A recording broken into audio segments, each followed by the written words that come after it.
Before we start the show, just a word from our sponsor, Undeniable Press. For all your screen printing needs, located in the Corktown district of Detroit, Michigan. If you ever need any t-shirts or any other little promo accessories, posters, or whatnot printed up for you, go to Undeniable Press. They're located, once again, in the Corktown district of Detroit, Michigan, and you can reach them at facebook.com/undeniablepressdetroit. And those same guys who do Undeniable Press also have a clothing line called 20 by 20 Apparel. It's very much wrestling themed, all sorts of nostalgic themes in regards to the history of wrestling. And you can go check out their clothing line at 20x20apparel.com. That's the number 20x, the number 20apparel.com. Now let's start the show. Fresh is the word.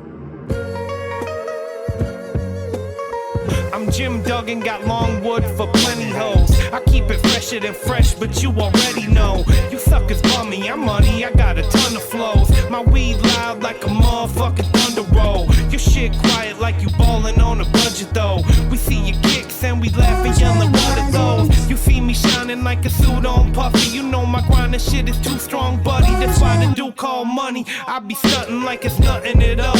Cause it's nothing to me, it's probably something to y'all. Trying to smoke like me, then come and fuck with your dog. Got a closet full of kicks, you can't cop it tomorrow. And I'm fresher than the freshest, you can tell it's in my essence. Bitch, you see the way I'm rapping, yes I do this shit to death. Until I'm running out of breath, or tell somebody cut a check. But either way you know it's fresh, and either way you know it's fresh. Fresh, we fresh. Fresh, fresh, fresh, goddammit, we fresh. Welcome to the Fresh is the Word podcast. I'm your host, Kelly K. Fresh Frazier. Thank you for the warm feedback on last week's episode with Dabri. Got a lot of love, a lot of listens. I was a little overwhelmed, man. Got some good opportunities that's come about thus far. I was a little scared when I came back, who would still want to work with me now that I'm not doing the Huffits and Post thing. And, I felt like, like I said in the last episode, that was a bit of a crutch I was hanging on to. But I realized that I did form some really cool relationships with people, not over the past couple of years, but just over the past almost 18, 19, 20 years, doing all this music stuff. And I'm glad that also that I've been able to branch out beyond music. I went to the Toledo Fantasticon recently and talked to I ran into a couple of the comic book authors that I've already interviewed for the podcast, Casey Pierce, Stephanie Menard, and also ran into a few other ones that I would, I hope to have on the podcast in the future. And I already talked with them. They're like, yeah, hit me up. So things are going good. I enjoy it. And we have a lot of cool things in the works. So thank you. And hopefully we can keep the momentum building and build something really cool, that has to do with music and wrestling and comic books and just, cool pop culture stuff that I'm really into. So let's get into this week's episode of the podcast. My guest is currently Toronto-based, soul music, electronic music producer, hip-hop type stuff. She goes by the name of Pursuit Grooves. She's an old friend of mine from back in the Renaissance Soul Detroit days. For those that don't know, Renaissance Soul was like my old website way back in the day. Started in 2001. It was basically centered around the music of JD, J Dilla. And it kind of branched out to other Detroit stuff like that. But it was a great little niche sort of website. I didn't get a ton of traffic, but the people that I did get it was a small community of people. And with the community of other people who ran websites from Michigan, we sort of broke this mold. We made sure that the other websites, the mainstream websites, the bigger hip hop websites, paid attention to Detroit hip hop, Michigan hip hop, stuff like that. So she's someone that I met from back in those days. And we, every once in a while we run into each other. So, recently she put out a new album called Felt Armour. Super cool. It's very experimental, very, electronic music, very vibed out, chilled out. You know, it can be a little grimy at times, but it's super good, like really vibe out music. So you definitely want to check that out. In our interview, we dive back into her beginnings as a music artist, her childhood, and how she's progressed as a music artist, and her other creative avenues outside of music, along with her new album Felt Armour. This week also this is the first interview where I'm doing something new with all the interviews. From now on all my interviews, I'm going to end with the same question, and I give the person I'm interviewing this question ahead of time so they can think about it. Basically, I'm asking for a recommendation about somebody from their life or career who I could realistically interview, and they would have good stories to tell. She has a really great answer for that. It's not only a cool answer, but the story along it is really kind of touching. So hopefully I'll be able to get that person on the podcast eventually. So be on the lookout for that. And then after the interview, we'll go into this week's Fresh Pick of the Week, which is a really great one. Before we get into the interview, just want to remind you how you can follow the podcast and follow me and get in touch with me.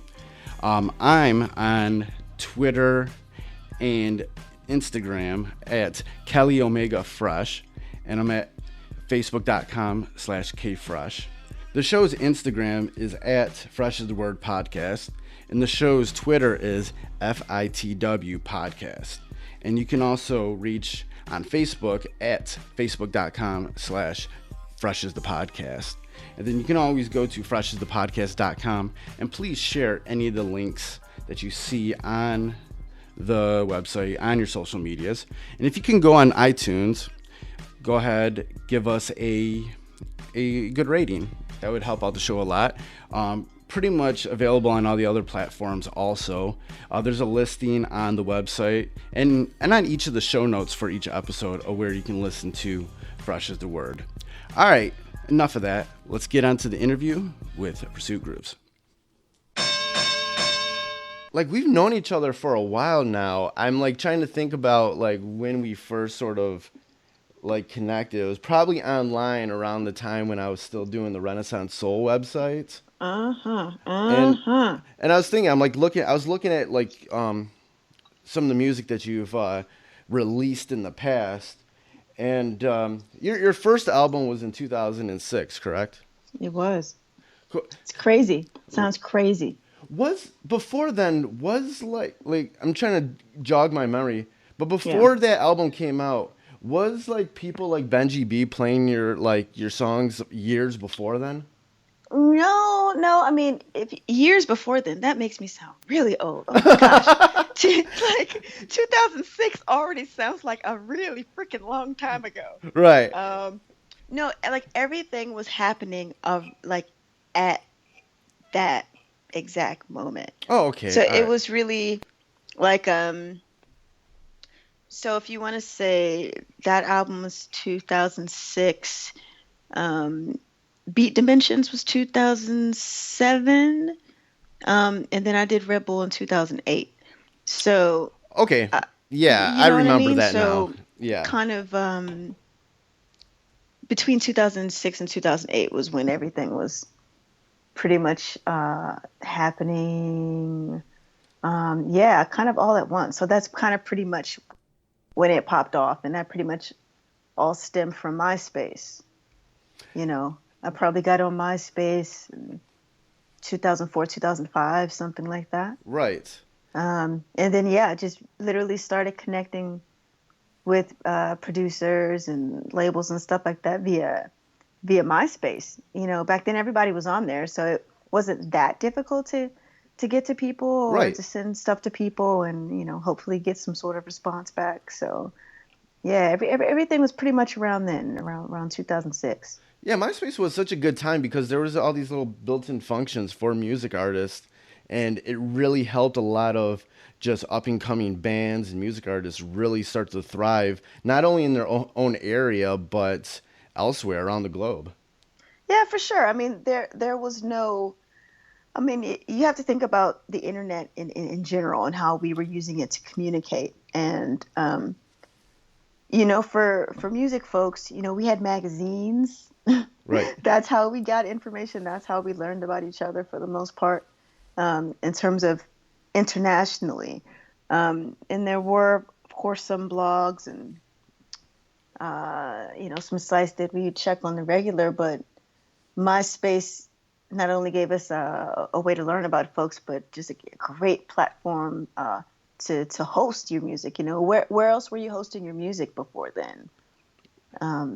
There was no platform for it, so it definitely changed the game, and especially for a scene like the quote unquote beat scene or instrumental hip hop producers and so forth. Like, we were all kind of spread out, I think. You had a lot of East Coast folks, West Coast folks, and then a lot of folks in Europe and Tokyo and Australia and all over. And this was a great way for us to connect. And also, in the end, a great way to hook up tours. Pretty much do a bit of a circuit, actually. Yeah, that was such a good time. It was just funny. Because I started doing the Renaissance Soul website in 2001.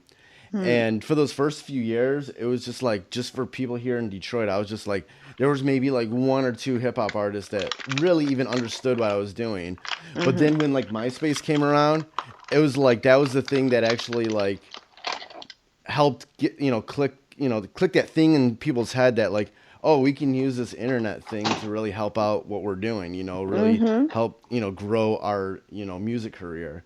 And it was such a crazy thing. It was such a really cool time.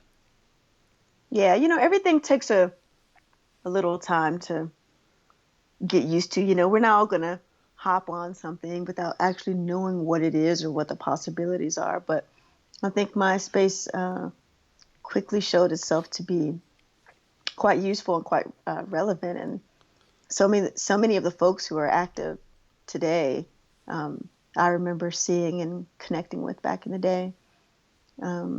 Yeah, for sure. MySpace was amazing. And there's nothing really similar to it now. I mean, you have SoundCloud for hosting material, but it's not the same community. Right. It's not the same way that we would connect and communicate and discover. Actually these days I find SoundCloud to be a little overwhelming. But that's also has to do with how you're spending your time. How much time can you put toward creating your own stuff versus listening and trying to discover what else might be going on at the time. So that gets a little bit tricky as well. You're originally from DC, correct? Yeah, I'm from Prince George's County, Maryland, okay. Which is a county literally directly east of Washington, D.C.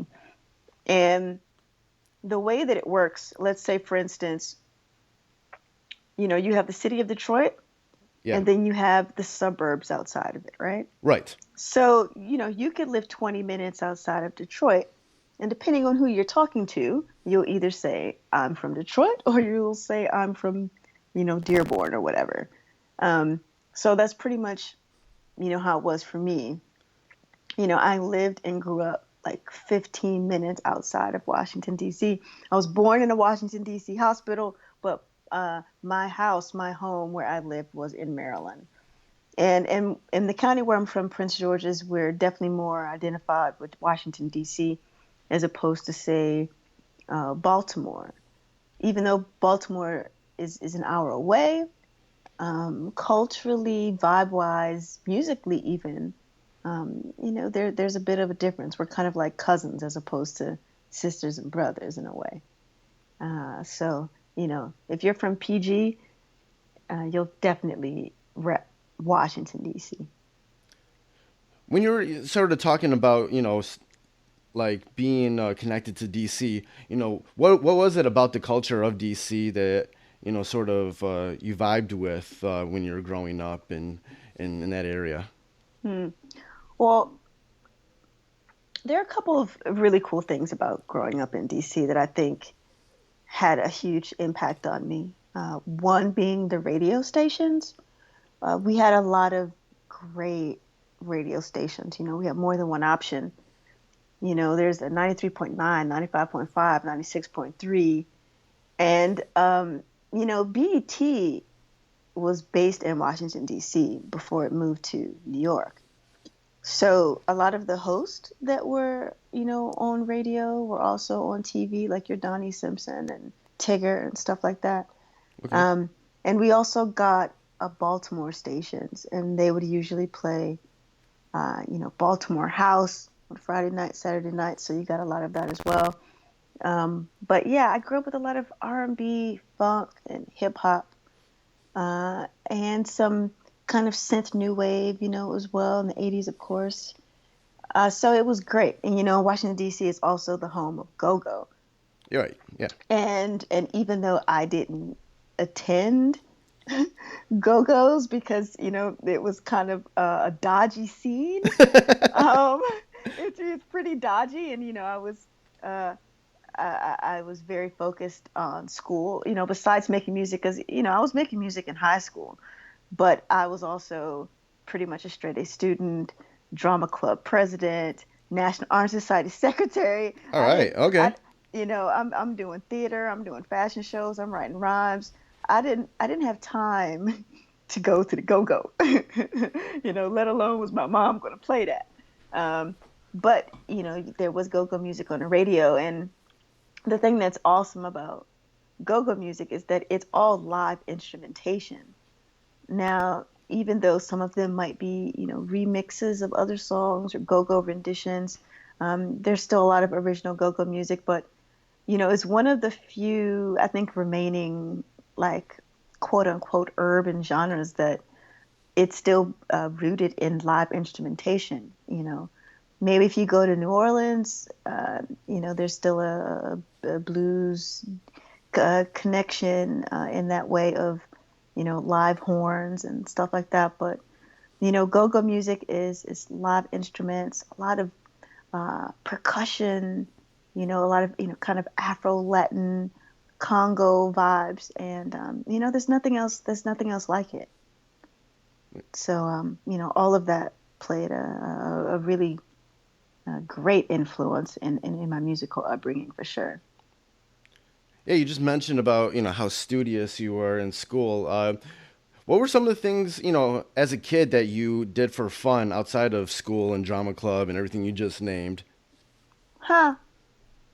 That's a really good question. I think that was pretty much my life. I didn't play sports. I watched sports, but I was a creative kid. I was very, very fortunate to attend a performing and visual arts school since the age of 8. From third grade up until I graduated from high school, I studied theater, film, music, visual art, dance, creative writing, all of these things. So I was always involved in school activities and after school activities. And even outside of that, I used to audition for commercials. And, I had a few homies that later on were also into production. I got into producing I think my freshman year of high school. And I was definitely the only female at the time. But I had a couple of other good friends who were also starting to get into beat making. But that was pretty much, that took up all my time. If I'm getting straight A's, I'm doing my work, and the rest of it was left to being creative. And I'm an only child, so I was always making or doing something. So yeah, there was no time for anything else besides maybe going to the mall. In the suburbs, it's like, suburb culture on the weekends. That's what you do. You go to the mall, you go to the movies, you go bowling, you go skating. That's pretty much it. But I've always been a creative person, and I've always needed to make something. And thankfully, there were a couple of disciplines that I was interested in, so I could bounce back and forth between them. So I never really got bored. I never really needed to do anything else. What was it that got you into to start making beats? Well, So I used to catch the school bus from my grandparents' house, and they had a piano. So I say around 9, I started just playing around on the keys and kind of learning the notes by ear. And I took piano lessons for a short time because of that, but I didn't like my teacher, so that didn't last very long. Um, but that's really where it started, just playing around on the piano. And then I started kind of making up my own little songs. And I probably started writing a bit of poetry, little things you write when you're young. And then that turned into, oh, well, I can write lyrics like to a song. And I used to collect vinyl, you know, and back then a lot of the 12 inches had instrumentals. So would sing or rhyme over those instrumentals. And then I think, was it my,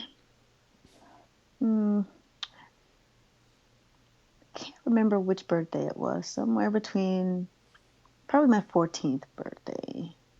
I remember seeing a keyboard that had 5 multi-tracks in it.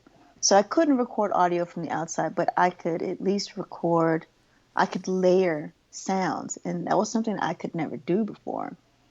So that's really when I started playing around with making my own beats. There were drum sounds in there were bass, there were keys, and that was really the first time that I realized that I really enjoyed composing. And then from there, I just slowly started asking for more gear. And the funny thing is, someone asked me, how did you know what to get? Or how did you even know what to look for? And I think I just looked at magazines and, somehow I would learn about different hip hop producers and drum machines and samplers and things like that. Yeah, because after that keyboard, I got a sampler. I got like a Roland MS1, I believe, which isn't even 16-bit. I think it's a 12-bit sampler. I got a drum machine. So like a Roland TR-303. And I had a 4-track cassette, like a Fostex recorder, multi-track recorder, so that I could also record vocals. So, I mean, this somehow turned from a little hobby to a big hobby, because even though in high school I majored in theater, all of my like extracurricular activities outside of that it became music.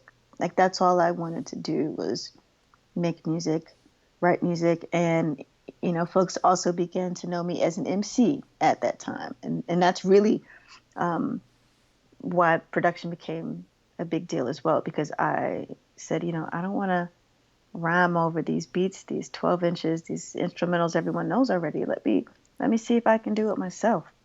And it just snowballed from there.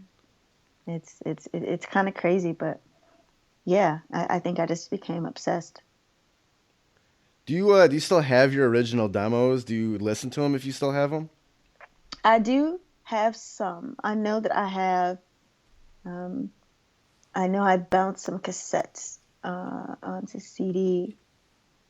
So I definitely have some old things, and I know there's also an old cassette bouncing around here somewhere. I definitely have some old stuff hanging around for sure. That I'll cherish forever, because those are artifacts, archives for sure. Who were some of the music artists, producers that you were kind of looking up to at that time when you were first starting to make beats? Yeah, it was, this is all New Jack Swing era. Yeah. It's all New Jack, and also like pre-New Jack. And when I say pre-New Jack, I mean like Jimmy Jam and Terry Lewis. Right. Because to me that parlayed into, that Teddy Riley vibe. And then, then I got into Timbaland, especially being from Maryland, that whole Maryland, Virginia sound was serious. I mean, even Teddy, who's originally from New York, he even moved down to Virginia and inspired, Pharrell and the Neptunes. They were under him. So there was definitely a certain sound, a certain vibe, kind of mixed Maryland, Virginia, and a bit of New York that, and of course, Jimmy Jam Taylor's they're from Minneapolis. There's just a certain kind of R&B that was also kind of synthy and also kind of dancey, that caught my attention in the beginning. And I think, also back then in terms of even knowing who the producers were, we listened to a lot of music. We didn't necessarily know who the people were behind the music, until they themselves almost became artists in themselves. Right. So, I knew, Jimmy Jam Taylor's, they produced all of this? Oh, that's crazy. Oh, Teddy Riley, he produced this? Oh, no wonder I'm digging. Oh, okay. So you start to understand how it's all connected. But they were definitely the first producers that I found myself to study or keep up with in terms of recognizing their sound when I heard it.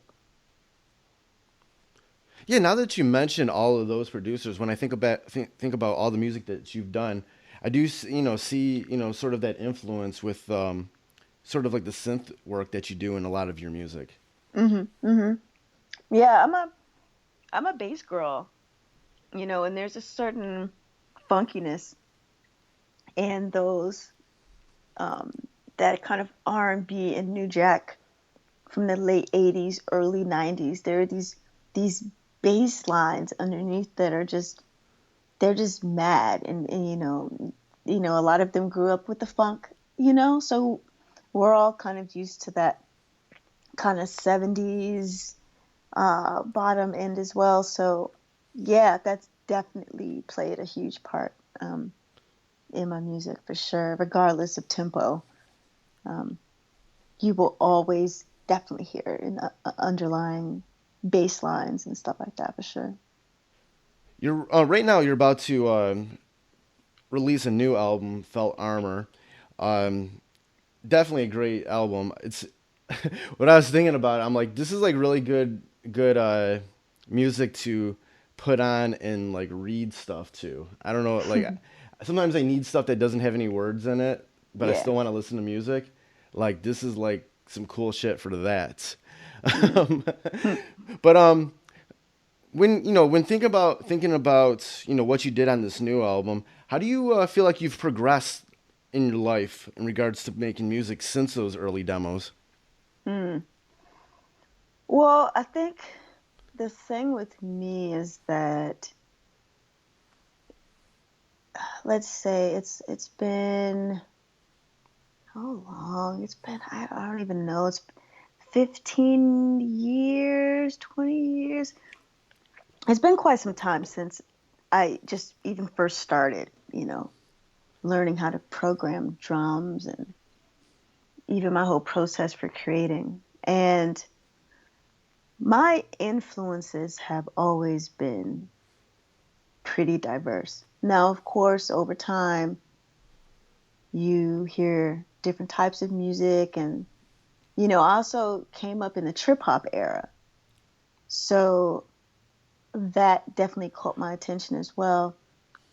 And I listened to a lot of European producers. And the awesome thing I appreciated about that is that the genres weren't so clear cut. It was kind of a mixture of different vibes, and it would still be accepted in a way. And I think when I first started, just being an R&B and a hip hop girl, those were, that was my influence. That's what a lot of my stuff sounded like. But to tell you honestly, even back then, I think I showed a lot of signs of making music that were kind of outside the R&B and hip hop realm. And I think as I went on, because hey, Felt Armor is going to be my 12th project. You know, that includes EPs and full lengths. And it's always been a thing with trying to describe or define what kind of music I make, you know. And that's always been interesting when people have been reviewing albums, because even within an album, there are different genres. There's a certain mood that'll be, that'll be throughout the album, and you'll definitely know this is a PG album. But in terms of genres, I've always been, I won't necessarily say all over the place, but I've definitely been fluid, because to me, it's more about mood. And there are different types of music that fit different types of moods and times and events and spaces and emotions. And I've always wanted to create freely in that moment, whether it was something slow and moody and dark, or whether it was something that was up tempo and more dancey. And that being said, I was either always seen as outside of genres or even ahead of my time in a way, which also sometimes can break into we don't quite get it. Right, Okay. right. So I found that I got that a lot, and I won't necessarily say that timing is amazing, because now I feel like this space is open enough for me to create whatever I want and not so much feel like I'm out of place. Not like I really cared about that before, but I think I think they're just kind of ready to just kind of be open to something that might be open in terms of genre. So I think Felt Armor is just a really good culmination of all those vibes and all those things, you know. Though you can just as easily hear something that's dark and cinematic and moody on the album, as well as something that's a bit more up tempo, dancey, and you know, tracks that are a bit funkier, and then some that are could even be considered kind of like an indie crossover. And I don't think about these things when I'm creating. It just kind of happens, you know, with that. But anytime I release a project, I don't want it to sound like the last one. And that could come into play with my technique, you know, how I approach it in terms of the process or the tools I'm using to make the album.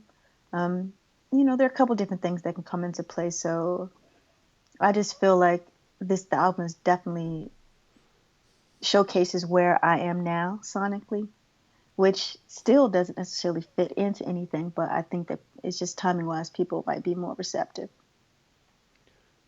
When going into any sort of project, you know, what's your mindset going into when you first started working on it? Do you need any sort of space from your previous project?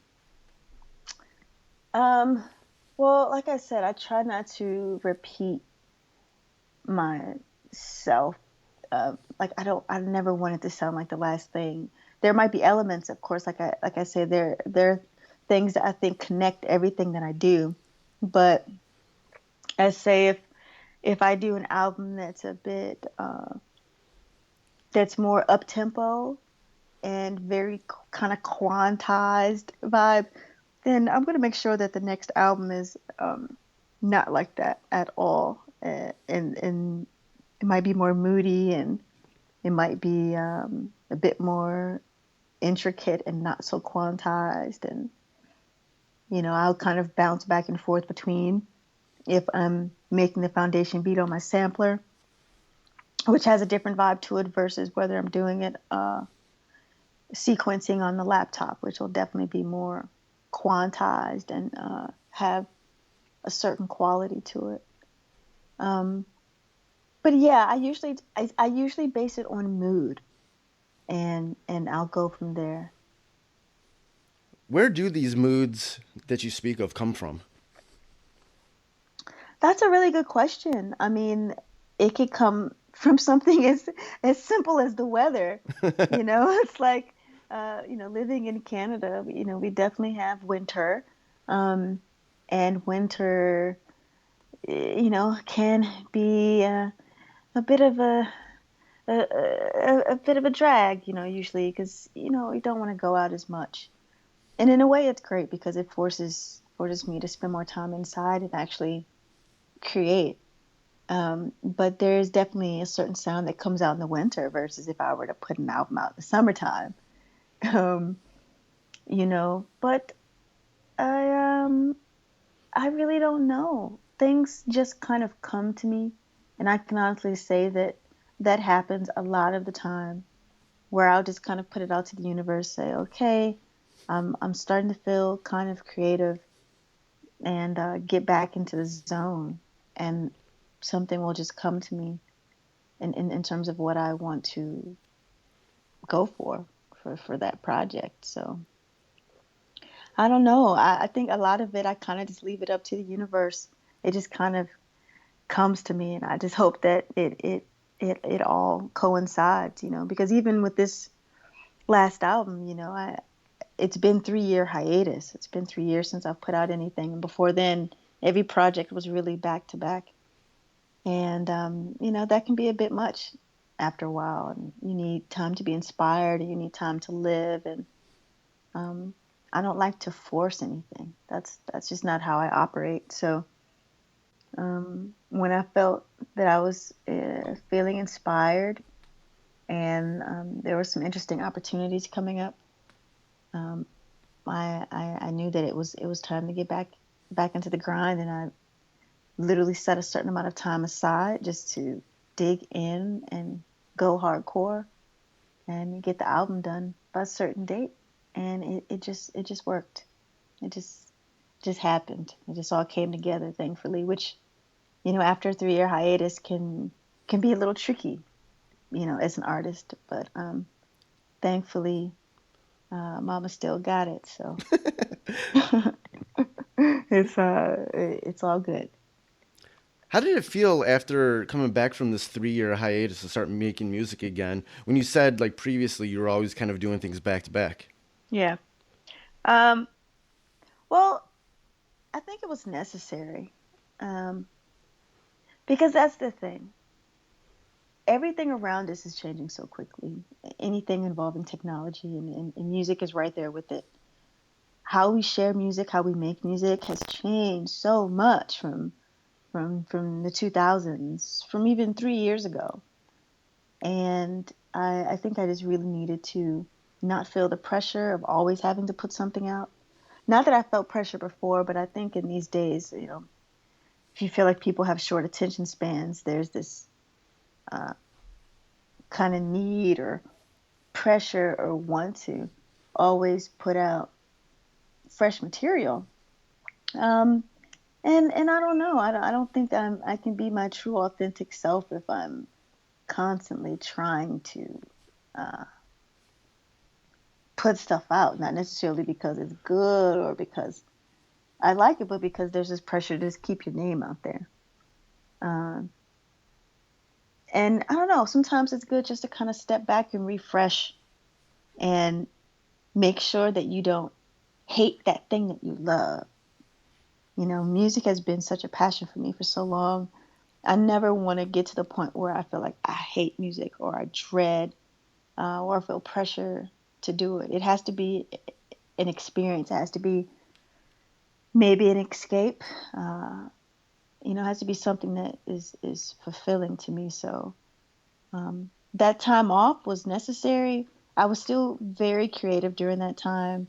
I focused on my visual art and graphic design and product design, and that opened up a whole new world to me and was just as fulfilling as creating music. And when I felt like I got that to a really good place and felt like I had a style and a look, and I had really kind of developed what I wanted to in those 3 years, then I knew it was time to get back to music. That I was ready, and I was feeling inspired and rejuvenated and fresh. Um, and that's the best way to go into it, I think. Was there anything that you were able to do musically on Felt Armor that you felt like you were able to do better because you had that time away? Um, Maybe just focus. I mean, like I said, I didn't feel like I had to prove anything to anyone. I didn't feel like there was a certain genre that I had to attempt to make. And I really felt that I could be free to create as I wanted to. And I've always felt this way for the most part, but it's just something about taking the time off and just coming back when I was ready and not feeling anxious about it. But it's kind of that feeling when you let your hair grow for a long time and you're like, one day you start thinking, one day I'm gonna cut my hair. Just when you start getting the thought in your head, like, yeah, it's gonna happen. I'm starting to feel it, and then you just wake up one day and it's like, yeah, today is the day. It's coming up. And it's funny that I use that as an analogy because I honestly think that that's kind of what happened to me. Um, I had long locks, and I was thinking about, I think it's time to cut my hair. Yeah, maybe. And literally, as soon as I decided to do it, I felt like a whole new woman, and I literally started thinking about creating the album right after I cut my hair. It's crazy. It's really crazy, but that really um, got me inspired and rejuvenated. So I don't know. There's something about if you're on your ninth film, 10th film, there's you learn from everything that you do uh, before it, and that definitely all comes into play. And I didn't necessarily use any new techniques necessarily. These are all some things that I've tried before, but I think I was just a bit more aware of what I could do, what my potential was, and like what are the different types of sounds or different types of things that I could incorporate. Because of course I love synths. I love chords, I love bass lines, and I really like interesting drum programming. But definitely for this album, I incorporated a lot of found sound and sound effects and certain sounds that wouldn't typically be used for percussion. I like to mix a lot of that into the work. Like I always feel like I need to bring in new types of sound into my work because eventually things start to sound the same, and I don't like that at all. I definitely have no problem with having a bit of a signature or certain things where you could say, yeah, that definitely sounds like a Pursuit Group's track, but I need to make sure that I feel inspired and creative and feel like I'm pushing myself and trying new things and I'm not boring myself. So um, I'm always thinking about different approaches in a way that'll be interesting for me. But also doesn't include making huge gear changes as well. I'm not really big into that either. Um, I'm a bit of a creature of habit when it comes to tools and gear, and just really maximizing that to the best way you can. But for this album, I definitely took time to build a new sound library, and I usually do that with new albums, and that's also part of making sure that it sounds a bit different than the last one.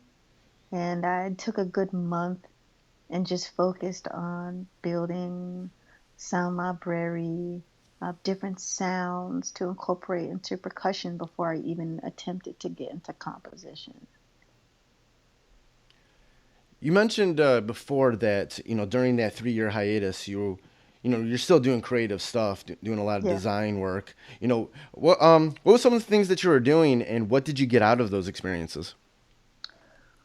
Well, basically, I started doing a lot of uh, photography.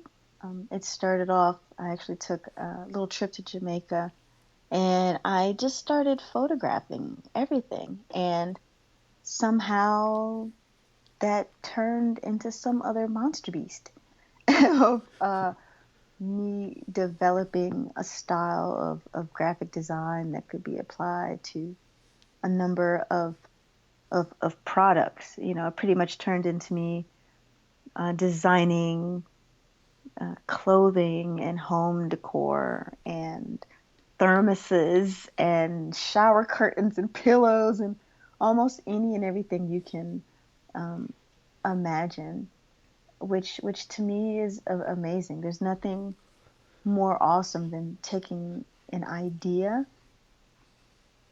and actually bringing it into fruition. You know, actually seeing it as a thing and seeing it uh, in a tangible way. And it's amazing to me because literally over 3 years I was able to develop a style that incorporated illustration, photography, and graphic design to make something that I really enjoy. You know, probably just as much as I do music, even though I haven't been doing it as long. But it's another medium that gives me um, just as many possibilities, and if not more. You know, I always say, you know, there are only so many keys, there are only so many notes. You know, your A, B, C, D, E, F, G. You know, your flats, your sharps. Like that's all. And really, in theory, it's not a lot. And with me, with creating visual art, um, the options are just so much greater in terms of color and shape and what you're able to put together to create in all the different ways. Um, you know, I use collage. I photograph things. I'll cut them up and I'll take a number of different pictures that I've taken and cut them up and make a collage, and that turns into something else and incorporate it with something that I drew and then illustration with that together, and you know, it just turns into another beast. So a lot of the, in a way, some of the methods that I use with creating music are some of the same things that I use to create visuals, and they work really well together. You know, if I do, I've designed a lot of my album covers. I design most of my flyers. If I have visuals, video art, or anything like that for my shows, I've created that as well. You know, I do have a degree in film, so the video medium is really awesome to me as well. So, I mean, I'm just really thankful because as a creative person, as an artist, if you feel like you don't have an outlet to express yourself, it can be, you know, a bit worrisome. And thankfully, when I needed a break from music, the visual art literally threw itself in front of me and filled me in so many ways that actually really got me ready for getting back in the music zone. So I'm thankful for that. Yeah, as we close out this conversation, I did send you a question ahead of time that I wanted you to think about, something that I always ask of people now. And the question is, who is someone that's been a part of your life career that I could also realistically interview because they have some great stories to tell? Well, you know, I thought about this, and it was very hard for me to think of anyone specifically that had a big impact in my career. But just thinking of it now, let me just throw a little something at you. Um, there's a producer by the name of Rashad Ringo Smith, and I'm not too sure if he's worked on anything within the last couple years, but when I lived in New York, when I lived in Brooklyn, and you know, I was still kind of getting my name out as a producer. Still very low key though. Nothing. I don't even think. Yeah, the first project on Tectonic hadn't even come out yet. I used to manage a clothing store in Brooklyn, and at that time, so early 2000s, you know, a lot of amazing musicians used to live in the area. I used to see Erykah Badu. I used to see Jay Electronica. Mos Def, Talib, like, all of them were in Brooklyn at the time. And Erykah Badu's DJ came into the store one day and we got to chatting and we exchanged music. I just mentioned to him, hey, I'm a producer. And he's like, oh yeah, I make beats too. But when I got home and I listened to that CD, I realized that he was more than Erykah Badu's DJ. And he was actually one of the most known producers that I probably grew up listening to. He was one of the producers for Puffy's Hitmen. Puffy had a crew of producers back in the day. Right. Called the Hitmen, and he was one of them. He had produced tracks for Biggie, Busta, a lot of folks. He came to the store maybe a week later, and he was like, I really like your stuff.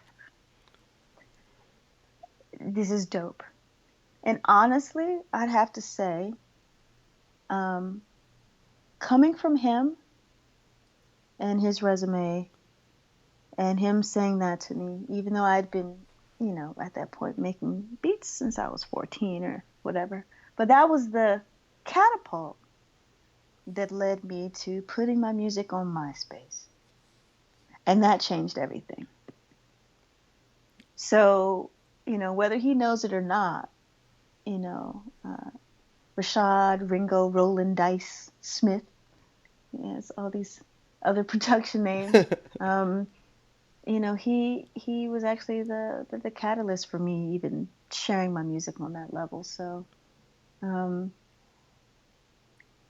that might be the most, in terms of like producer or other person in the music industry who I'm sure has had an interesting career himself. Right.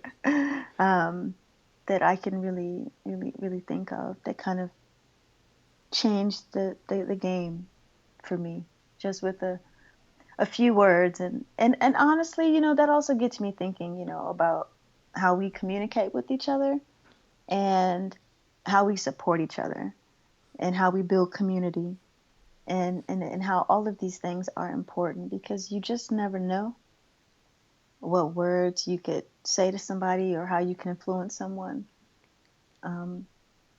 or what building a community can do to influence a creative person to share their talents with the world. Right. Sometimes, one little comment like you said that he said to you could change everything. For sure. And there have been a number of movements like that in my life that have kind of led to the next thing, led to the next thing, led to the next thing.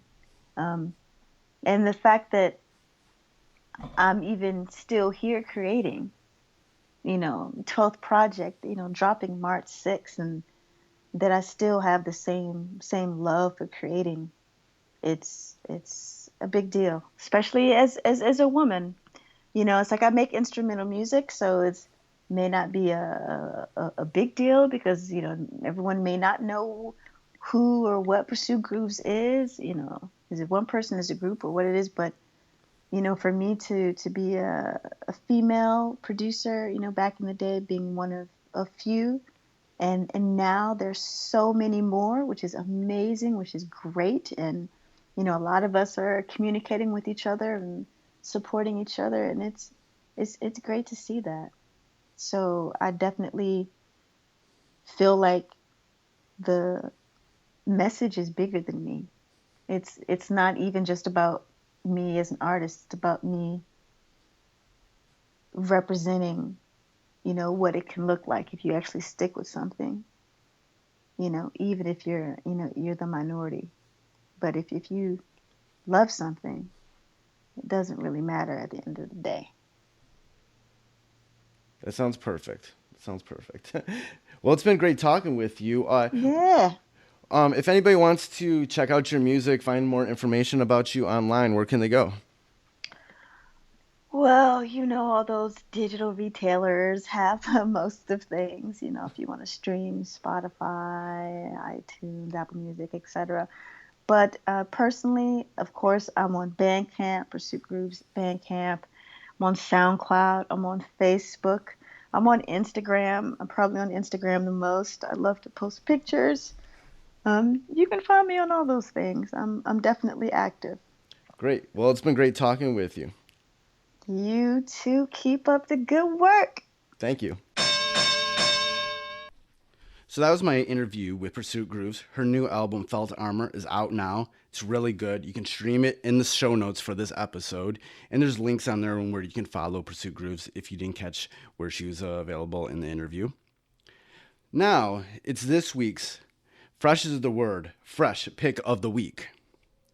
And this week's pick is the album Aguardiente from the New Jersey native Crime Apple. Yo, this album, it's produced entirely by Big Ghost Limited. Yo, this is like the grimy hip hop that I love. I'm not talking crap about anything else, but this is the stuff like in the same vein as West Side Gun, Conway, Rock Marciano. It's that like grimy hip hop that people that like that type of stuff. You'd really love this album. They craft one of the most grimiest sounding, but also lyrically tough albums to come out recently. We also have had great stuff from Rocky Marciano recently, West Side Gun, Conway, and this ranks up there with it, man. It is so good. I've had this album on repeat for the past week or so whenever it came out. Like, the best way I can describe it, it's like in the same way we all appreciated albums like Mobb Deep's The Infamous or Raekwon's Only Built for Cuban Links. Like, there's nothing glamorized about the stuff that he's rapping about in this. It's just the realness, man. It just 100% grime. It's just, there's nothing, it's just grimy. So that's what I like about it. There's no faking the funk on this. It's just hard. It's just hard, man. But a lot of lyricism on it too, man. So I'm definitely interested in where this dude Crime Apple goes from here, man, because he's definitely going to be, definitely one to keep your eye on, because this type of stuff is, I'm not saying it's coming back because it never left, but it's going to be something that people are going to eat up. People are going to continue to eat up West Side Gun stuff. People are going to continue to eat up Conway, Rock Marciano. There's a slew of others, man. There's that stuff has never left, and it's going to continue to thrive and become it's going to become its own thing for those people that don't like the way rap music has gone, that's being portrayed on, the radio and TV and what's getting hyped up in the media and whatnot. So if you ever need that alternative to all that, the mumble rap stuff and everything, check out the Crime Apple album, man. Aguardiente, produced entirely by Big Ghost Limited. You can catch it. You can download it free through Big Ghost Limited's SoundCloud, but you can also support with your dollars on iTunes. So that has been the Fresh is the Word, Fresh Pick of the Week. All right, that's it for this week's Fresh is the Word. Once again, thank you for the support. Thank you for listening. Goodbye and good night. Fresh is the word.